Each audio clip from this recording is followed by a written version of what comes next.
Quand j'ai quitté l'université, il y avait un grand discours sur le postmodernisme, sur le déconstructivisme, et ça ne m'a pas beaucoup attiré parce que je trouvais il y avait trop de rhétorique et trop peu de preuves physiques. Moi, j'étais beaucoup plus attiré par des bâtiments tout à fait différents, des bâtiments de structure, des bâtiments des ingénieurs silencieux, cachés dans les montagnes de la Suisse. Voilà un exemple d'un espace intérieur d'une station, d'une centrale hydroélectrique. Et quand on regarde la photo, on se croyait comme dans un film muet de expressionnisme allemand, mais tous les éléments là suivent un besoin, suivent une nécessité. Par exemple, la structure, elle porte le toit qui est formé pour laisser passer l'eau, qui a la forme d'une chute d'eau. Derrière, le mur en ronde et un barrage. C'est le même bâtiment de l'extérieur. Vous voyez comme les besoins du site précaire ont évalué cette solution intéressante de l'architecture. Aussi, sur cette photo-là, sur le premier vue, ça a l'air presque d'être une analogie des montagnes. Mais cette forteresse militaire suit des nécessités. Par exemple, l'inclination, c'est pour laisser tomber les bombes. Les matériaux, c'était choisi pour être les plus résistants possibles à l'époque. Les colonnes un peu plus haut, c'était pour donner une position favorite pour des canons. Et aussi là, cette expression, c'est juste une conséquence par des réflexions de besoins, de nécessité. Et comme ça, j'ai aussi fait le premier bâtiment que j'ai construit comme un geste qui pouvait être fait par chacun. Sans aucune expression personnelle. C'était une chapelle dans des montagnes. Je vais vous montrer 4 projets plutôt récents qu'on a fait. Et au départ, il y a toujours une recherche pour un besoin, pour une nécessité, dans la structure du bâtiment. Ça, c'est un diagramme d'un bâtiment de 30 étages et vous voyez que le poids accélère ou que le bâtiment devient de plus en plus lourd. Si vous regardez en haut, il y a les poteaux qui portent jusque le poids d'une dalle, mais au rez-de-chaussée, ils portent le poids des 30 dalles.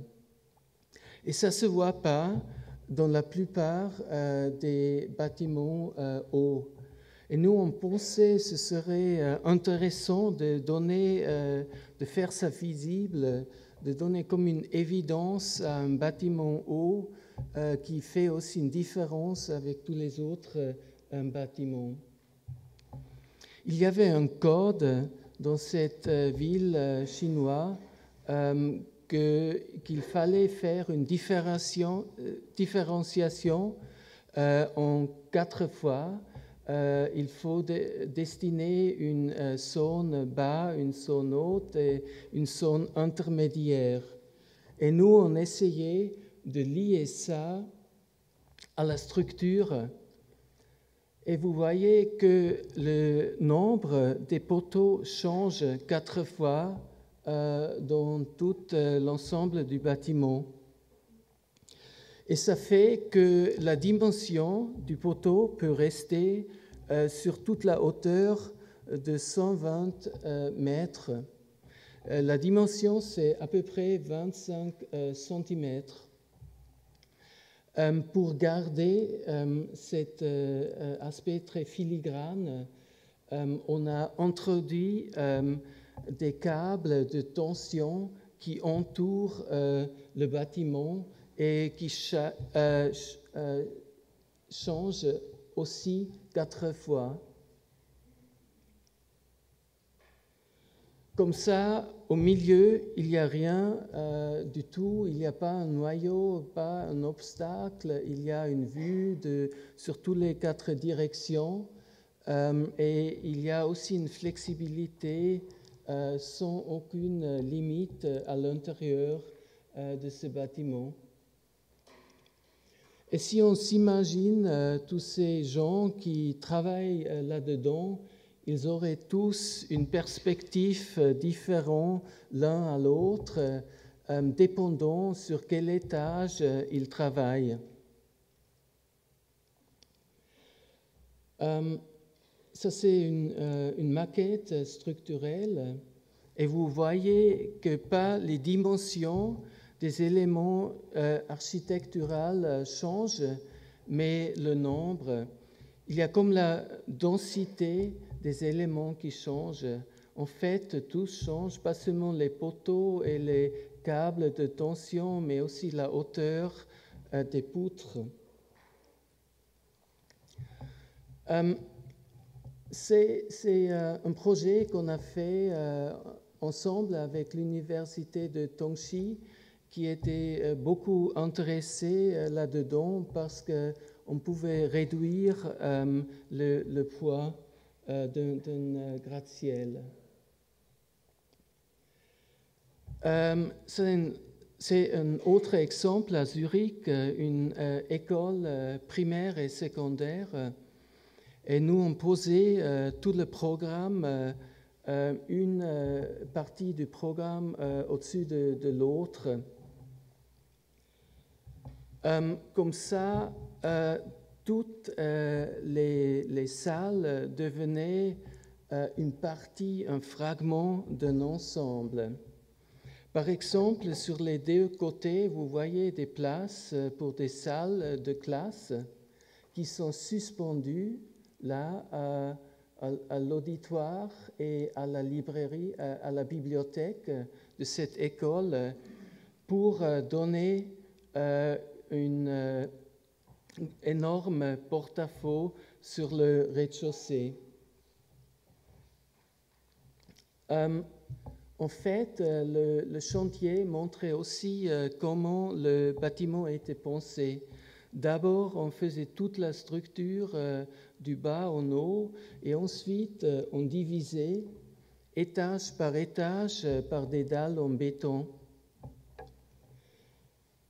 Et comme ça, l'impression de ce toit énorme sur le rez-de-chaussée, c'est en fait pas un porte-à-faux, mais c'est suspendu à travers des salles de classe.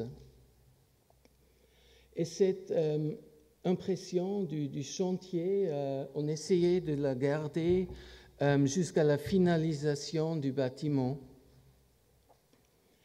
Il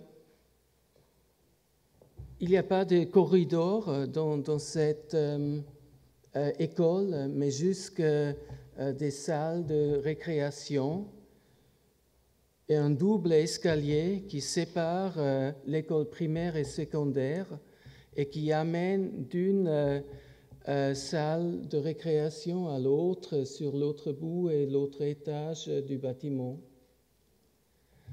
Ces 2 escaliers se rencontrent au 4e étage pour la première fois Et vous voyez que c'est l'inversion du rez-de-chaussée. Il y a l'espace public au milieu et les espaces spécialisés autour. Et avant, il y avait le rez-de-chaussée avec un noyau au centre et les espaces publics autour. En haut, il y a la salle de gymnastique qui est un étage ouvert dans toutes les directions. La façade est juste la conséquence de l'organisation de l'espace intérieur et de l'organisation de la structure qui ne fait rien d'autre que suivre le programme. Un troisième exemple, c'est un centre de recherche de Holcim qui a fusionné avec Lafarge cette année. Vous voyez ici une étude de faisabilité. C'est un aménagement très simple avec un couloir. Et on pense que l'espace le plus important dans un centre de recherche, ce n'est pas les laboratoires, ce n'est pas les auditoires, mais c'est l'espace entre tous ces espaces définis. C'est l'espace où les gens peuvent se rencontrer. Et on essayait de percer le bâtiment, pas seulement pour laisser la lumière et l'air à l'intérieur, mais surtout pour connecter tout l'ensemble du programme, pour donner des vues à travers de tous les étages. Et ça donne un aménagement du programme tout à fait différent, avec beaucoup des espaces qui ne sont pas très définis.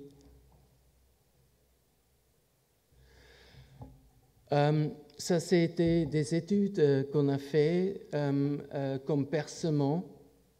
Et vous voyez aussi que ça donne des caractères différents sur chaque étage. Comme ça, il y a une différenciation des étages parmi tout le bâtiment. Voilà une maquette échelle 33 qui montre aussi qu'il y a à l'intérieur juste des poteaux très très fins qui portent le poids, mais qui ne sont pas pour le contreventement.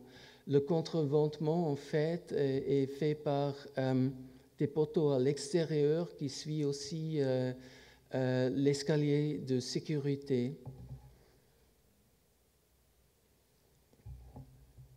À l'intérieur, il y a ces vides qui connectent tous les espaces, toutes les parties du programme. Et vous voyez les deux structures à l'intérieur et à l'extérieur qui sont tout à fait différents, mais l'un dépend de l'autre. Une autre vue. En fait, c'est une construction comme une usine. Il y a des poteaux et des dalles, mais ces dalles sont tous percées et créent un espace qui crée presque un vertige et qui crée aussi, disons, quelque chose d'irrationnel dans cette structure lapidaire. Encore une fois, cette façade qui se fait reconnaître de loin est juste une conséquence de l'organisation de l'espace intérieur. Le dernier projet que je vais vous montrer se trouve à Guangzhou. Guangzhou a aussi une tour et c'est comme le signe de cette ville. Il y a 8 millions de touristes chaque année le même nombre que Paris. Et il y a un opéra de Zaha Hadid. Ils ont invité des architectes pour faire des propositions pour 3 musées. Je vais vous seulement montrer un. Ça, c'était le site. Et il y avait comme, disons, la question, qu'est-ce qu'ils vont faire, tous ces touristes qui vont visiter cette ville. Et le programme, c'était du calligraphie locale après-guerre. Et je me doutais si ça va vraiment attirer tellement des gens. Et je pensais peut-être le bâtiment, le musée ne sert pas à exposer de l'art, mais plutôt de créer un espace public dans cette vide. Et j'ai demandé à mes collaborateurs chinois quel est l'espace public qu'ils aimeraient le plus en Chine, et ils m'ont montré cette photo-là. Ça m'a beaucoup plu, surtout que tous est de l'architecture. Il y a même le ciel qui est couvert. C'est pas comme disons une place en Italie ou quelque chose comme ça. Et on a fait une série de petites maquettes jusqu'avec l'intention de créer un espace énorme pour le public. Et même si ça a l'air des sculptures, c'est tous des pensées sur l'espace intérieur. Et on va maintenant vous montrer cette maquette-là à l'intérieur. Voilà, c'est la même, c'est une photo qui a été faite dans cette maquette. Et on a ajouté une rivière, quelques personnages, un objet d'art pour ajouter une échelle à cette maquette. Et cet espace public dans la maquette finale qui montre encore une fois la relation entre l'échelle humaine et cette échelle de ce programme énorme de ce musée chinois. La coupe, toutes les salles d'exposition sont comme une black box. Jusqu'en haut, pour la collection, il y a des lumières zénithales.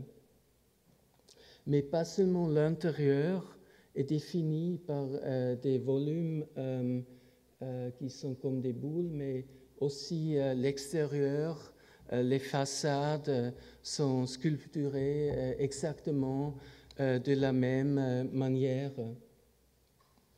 Comme ça donne aussi des musées qui appartiennent plus à la ville en arrière, mais qui appartiennent au jardin de paysage qu'on a créé en avant. Mais le bâtiment reste comme l'inversion du programme. Quand on entre le musée, on est encore dehors. L'espace principal, c'est en dehors du musée. C'est comme une extension du paysage plutôt qu'un aménagement qui fait possible une rencontre intime entre objets d'art et le visiteur.